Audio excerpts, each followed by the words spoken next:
and protect the motherland. Honorable members, science has traced some of the earliest footprints of our species in Ethiopia. When the world speaks of Lucy of Dinkinesh,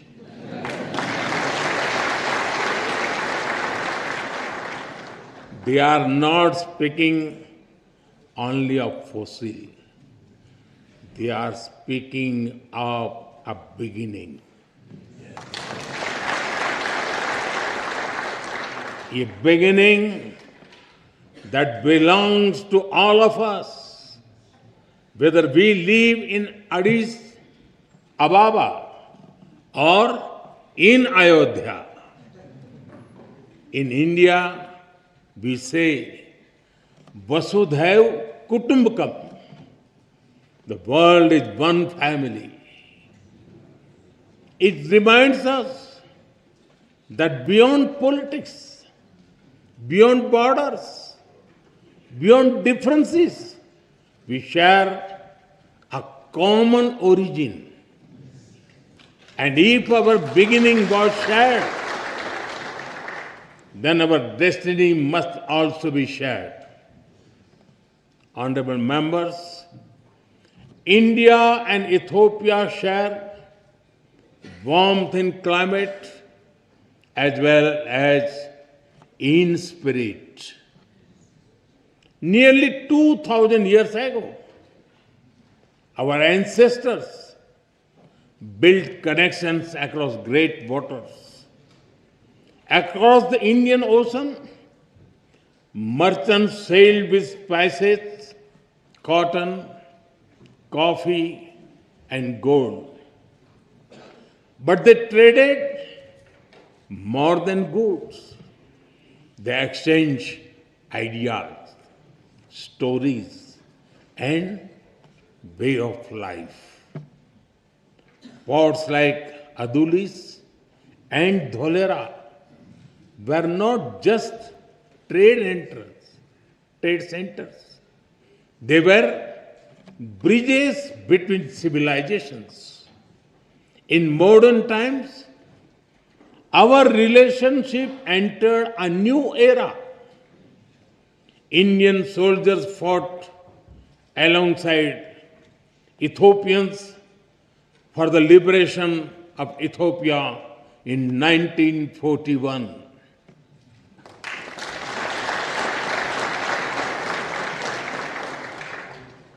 Our formal diplomatic relations began soon after India became independent.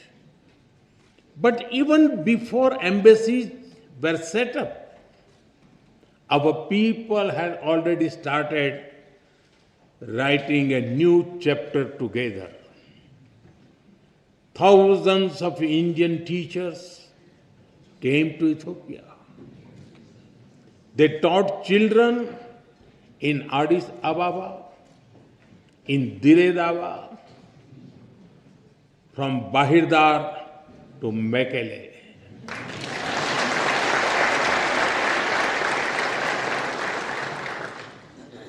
They reached Ethiopian schools and entered Ethiopian hearts.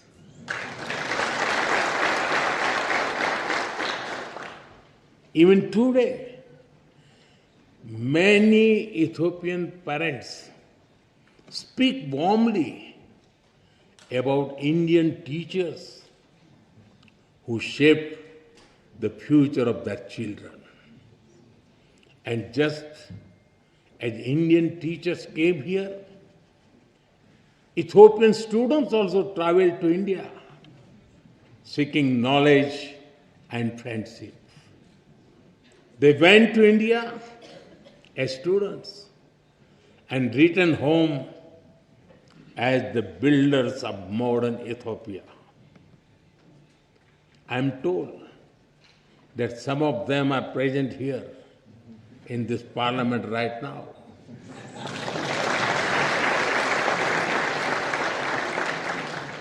including the Honorable Speaker Tagese Chapo.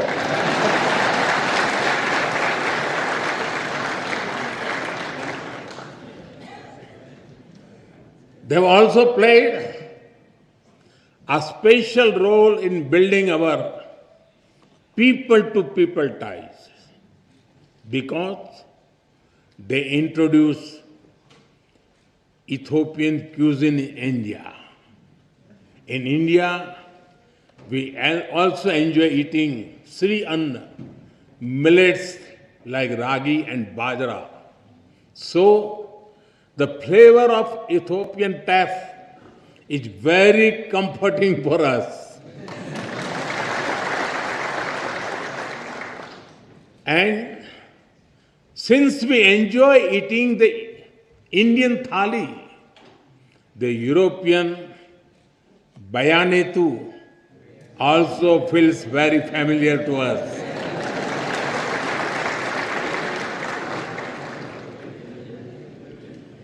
Honorable members, today Indian companies are among the largest foreign investors in Ethiopia. They have invested more than $5 billion in diverse sectors like textiles, manufacturing, agriculture, health, and more. And they have created more than 75,000 local jobs. But I'm sure we can all agree our partnership has a lot more potential. That is why Prime Minister Dr. Abiy Ahmed and I took a big step forward yesterday.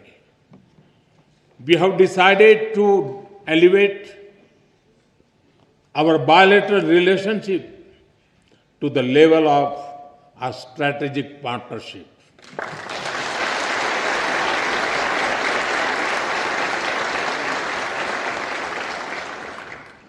This will unleash the potential of our economics through cooperation in technology, innovation, mining, sustainability, and clean energy.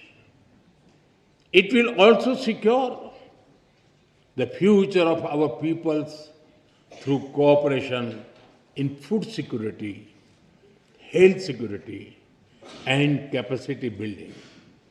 In addition, we will also enhance our trade and investment cooperation as well as on defense and security matters.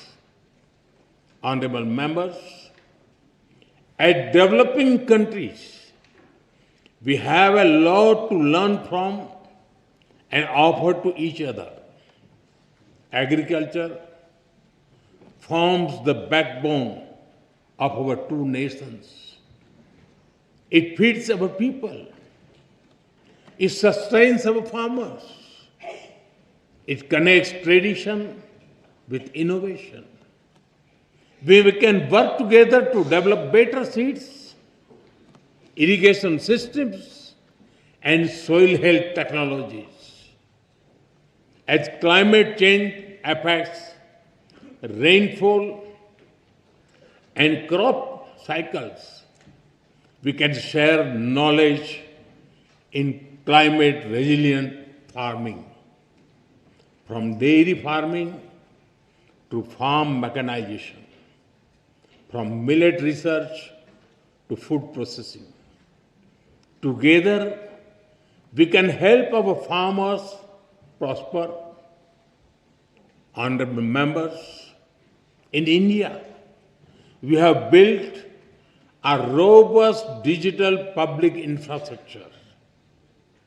It has transformed the way we deliver services and how people access them. Today, every citizen in India can use technology for payments, for identity, and for government services. More than half of the world's real-time digital payments now happen in India.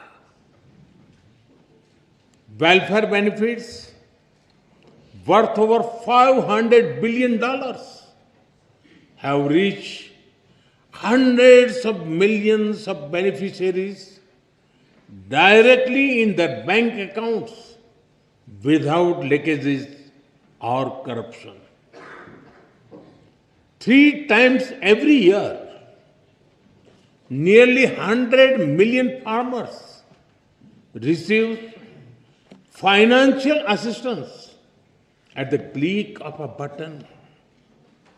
As you roll out the Digital Ethiopia 2025 strategy, we are ready to share our expertise and our experience with Ethiopia.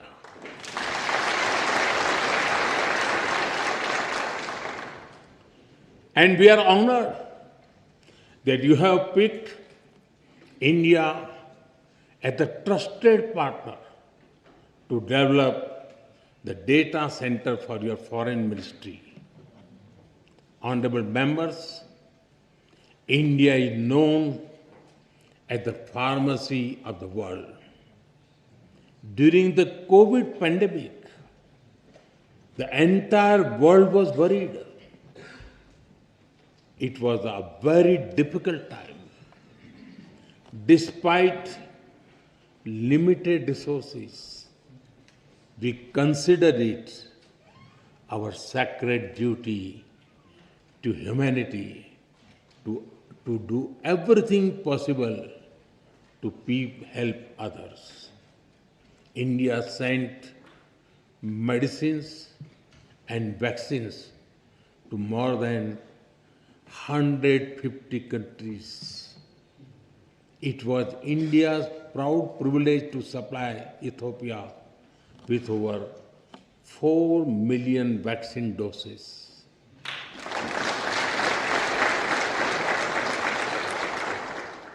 And our good fortune to do so in partnership with the WHO, led by Dr. Tedros, a proud son of Ethiopia, known in India as Tulsi Bhai.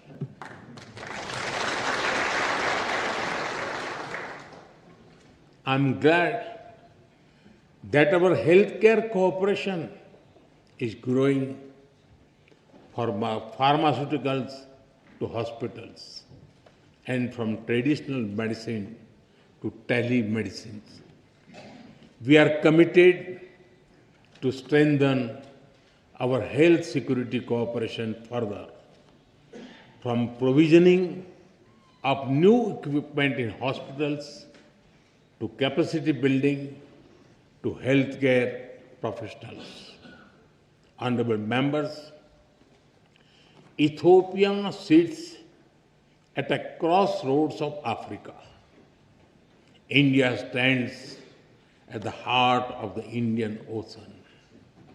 We are natural partners in regional peace, security, and connectivity. Our commitment to mutual security becomes stronger with the signing of the Defense Cooperation Agreement earlier this year.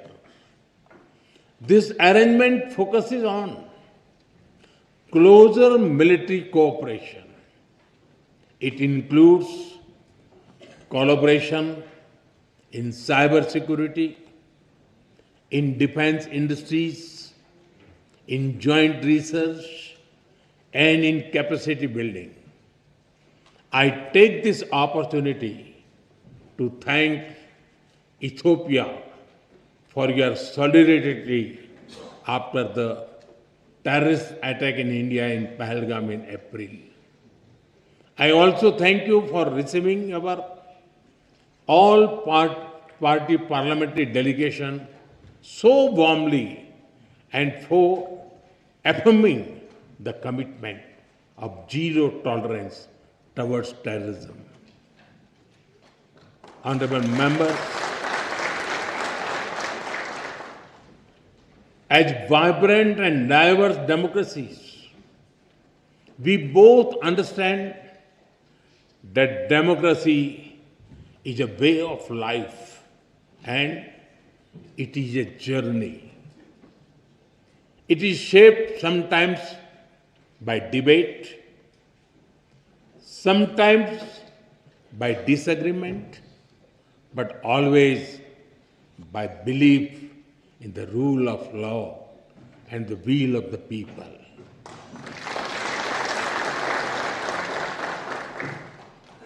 Both our constitutions are reflects this spirit. India's constitution begins with the words, "We the people of India." Ethiopia's constitution begins with, "We the nations, nationalities and people of Ethiopia." Their message is the same. Our destiny is in our hands. This morning,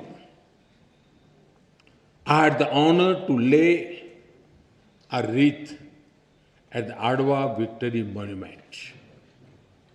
This monument is a timeless reminder of how Ethiopia's victory inspired the entire colonized world in its quest for dignity and freedom.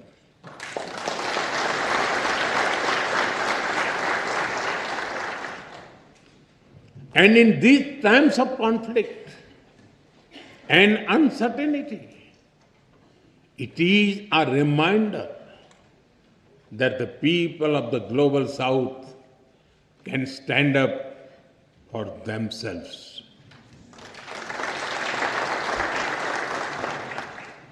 Honorable members, Mahatma Gandhi gave us the concept of trusteeship.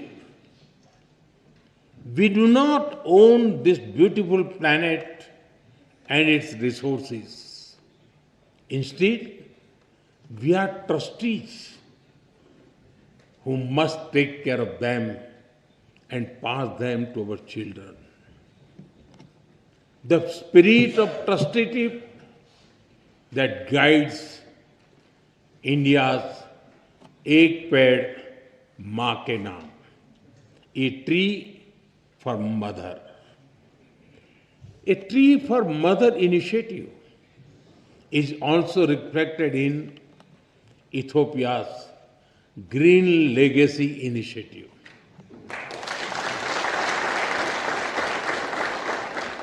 Both our nations believed in caring for Mother Earth. Both believe in giving back to nature. Together, let us work on renewable energy and green jobs. Let us work on disaster-resilient infrastructure and biofuels. And let us raise a strong voice for climate justice. India will be happy to support Ethiopia's effort to give a powerful voice to the global south at COP32 in 2027. Honorable members, I am told that there is a saying in Ethiopia, when spider webs unite, they can tie up a lion.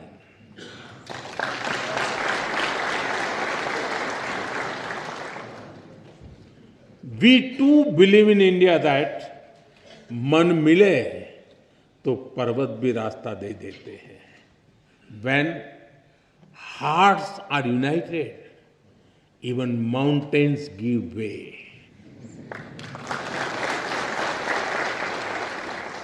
Indeed, solidarity is a strength and cooperation is power.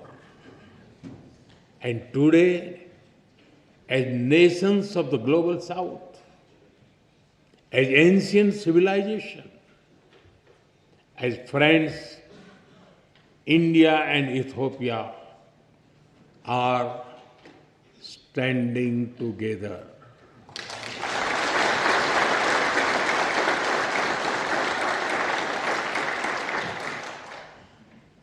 We stand together as member of one family, and we work for a world that is more just, more equal, and more peaceful. It was here in Addis Ababa that the dreams of African unity found a home. I am told that many streets of this wonderful city are even named after African countries.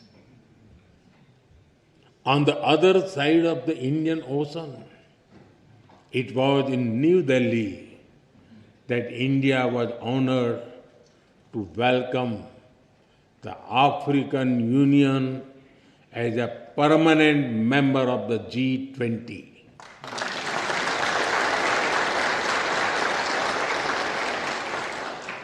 Last year, we marked another historic step with the inclusion of Ethiopia as a full member of the BRICS.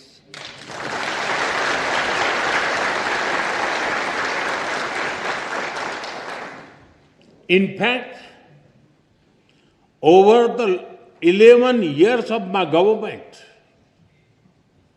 the connection between India and Africa has grown manyfold. During this period, we have exchanged more than 100 visits at the level of head of the states and governments. Honorable members, the global south is writing its own destiny, and India and Ethiopia share a vision for it. Our vision is of a world where the global south rises not against anyone, but for everyone.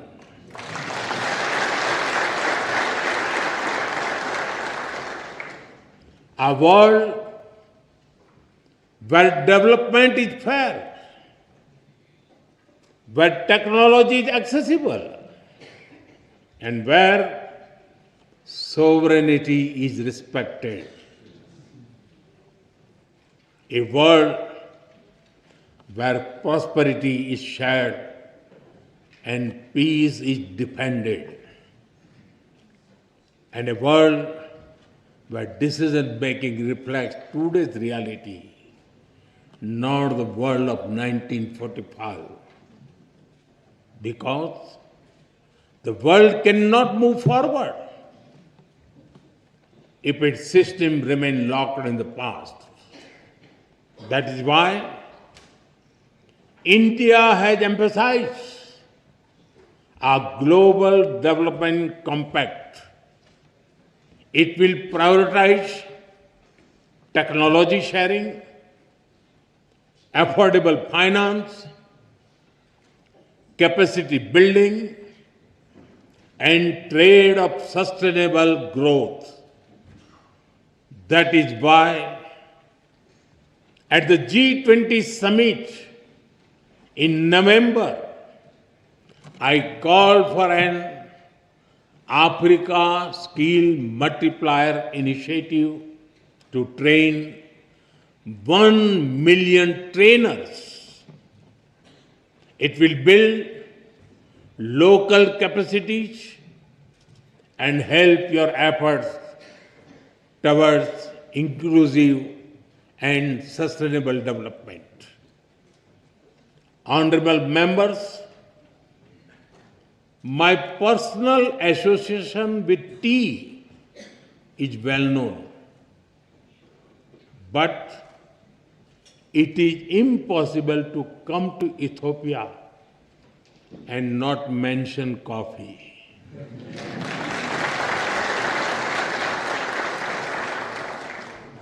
It is one of your greatest gifts to the world. In an Ethiopian coffee ceremony, people sit together, time slows down, and friendship deepens.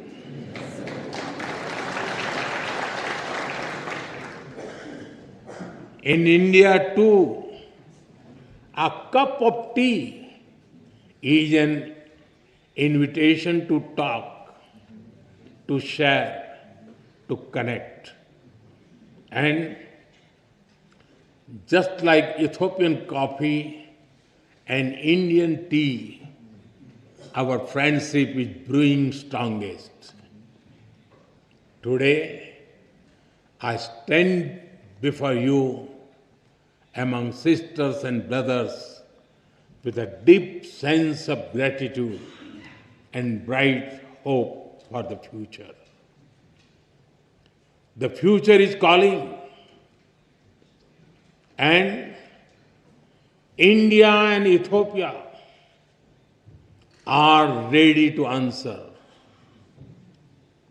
Honorable members, as I conclude, I give you my word that we will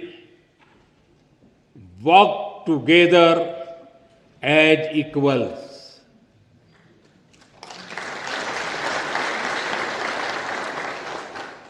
We will build together as partners.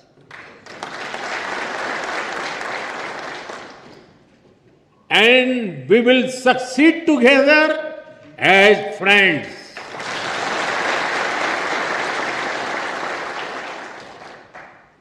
Thank you for the honor of addressing this parliament. Thank you for your friendship. Thank you for your trust. Tabbaraku.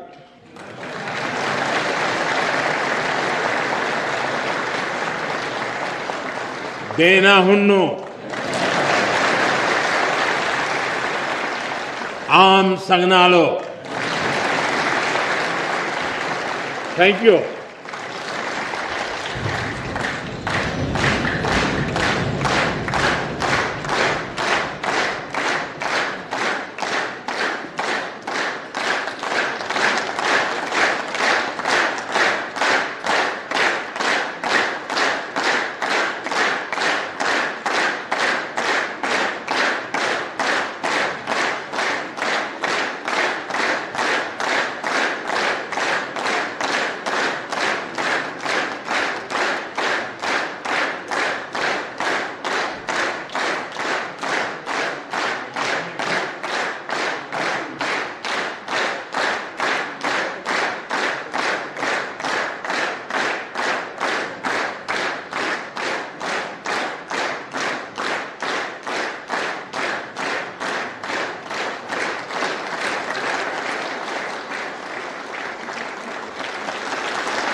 ጠቅላይ ሚኒስትር በዛሬው ዕለት በሁለቱ ምክር ቤቶች ስብሰባ ላይ ተገኝተው ንግግር በማድረግዎ በሁለቱ ምክር ቤቶች አባላትና በራሴ ስም ከፍተኛ ምስጋና እያቀረብኩ ክቡራን የምክር ቤት አባላት ከመቀመጫችን ተነስተን ሁለቱን ጠቅላይ ሚኒስትሮችን እንዲሸኛቸው በታላቅ አክብሮት ጠይቃለሁ።